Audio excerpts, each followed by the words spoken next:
Hi friends, ఈరోజు విశ్వవాసునామ సంవత్సర సందర్భంగా మా గ్రామంలోని హరిహర క్షేత్రం నందు వేద బ్రాహ్మణులచే పంచాంగ శ్రవణం నిర్వహించడం జరిగింది. ఈ కార్యక్రమంలో అధిక సంఖ్యలో భక్తులు పాల్గొన్నారు. ఆనంద కర్పూర మంగళ నీరాజనం దర్శయామి నమస్కరోమి. హారతి నమస్కారం చేసుకోండి. ఓం వేద ప్రియాయ విద్మహే వేదహస్తాయ ధీమహి తన్నో సరస్వతి. విద్యార్థులు పురోగతి, కుటుంబ జీవితం ఆనందకరంగా ఉంటుంది. అయ్యగారు ఈ మేషరాశి 7 దర్శనం ప్రారంభమవుతుంది కదా, ఒక్కొక్క శుభవార్త మీరు ఉద్యోగం పదోన్నతి అంటున్నారు. శని ప్రారంభోత్సవంలో 2.5 సంవత్సరాలు 2.5 సంవత్సరాలు 2.5 సంవత్సరాలు బయట 2.5 సంవత్సరాలు క్షేమం చేస్తే చివరి 5 సంవత్సరాలకు ఇబ్బంది పెడుతూ ఉంటాడు. మధ్యలో కనుక చివరి 2.5 సంవత్సరాలు కష్టంగా ఉంటే మధ్య సంవత్సరం స్లో పెడతాడు. ఎటు చేసి 7.5 సంవత్సరాల్లో 2.5 సంవత్సరాలు అప్పుడు మనకు అనుకునేట్టుగా పరిస్థితులు ఏర్పాటవుతాయి. శని సంవత్సరంలో పూర్వవర్గ సంచారం వల్ల ఆశాజనకమైన అవకాశాలు, వృత్తి వ్యక్తిగత రంగాల్లో పురోభివృద్ధి, స్థిరాస్తులు వృద్ధి చేయటం, వాహనాలు కొనుగోలు చేయడం వంటివి చేస్తారు. ప్రతి విషయాన్ని కష్టపడి శ్రమించి నిజాయితీతో సాధిస్తారు. శని ఎప్పుడైతే వ్యయస్థానానికి వస్తాడో సంచారం వల్ల ఇప్పటివరకు తీసుకున్న నిర్ణయాలన్నీ కూడా ప్రభావితం చేస్తారు.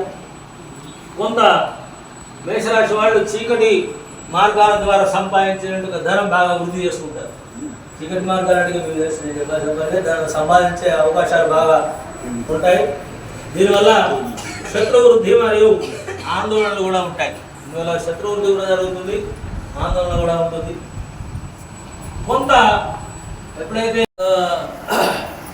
కోచింగ్ క్లాసెస్ అట్లాంటివి ఇచ్చేసి వృద్ధి చేసినట్టయితే చాలా అభివృద్ధిలోకి ఉంటుంది. ఎందుకంటే గురువు జన్మమందు ఉండడం, తర్వాత బుధుడి యొక్క స్థానం కూడా విశేషంగా ఉండడం వల్ల హుషారుగా ఉండే అవకాశం ఉంటుంది. డిసెంబర్ మాసంలో స్వల్ప ఆరోగ్య సమస్యలు గురవుతారు.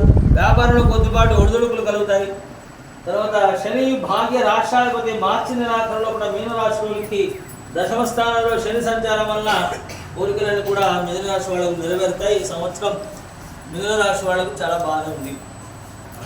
తర్వాత కర్కాటక రాశి వాళ్ళకు ఈ సంవత్సరం షష్టమ భాగ్యాధిపతి ఉండడం వల్ల గురుడు వ్యయస్థానంలో సంచారం ఉండడం వల్ల గృహాన శుభాలు, శుభ విషయాలపై ధనం వెచ్చించడం జరుగుతుంది.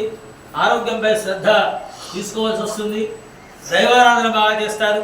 కొద్దిగా క్రమశిక్షణ లోపం కూడా జరుగుతుంది. జీవించే విధానంలో కొంత లోపం జరుగుతుంది.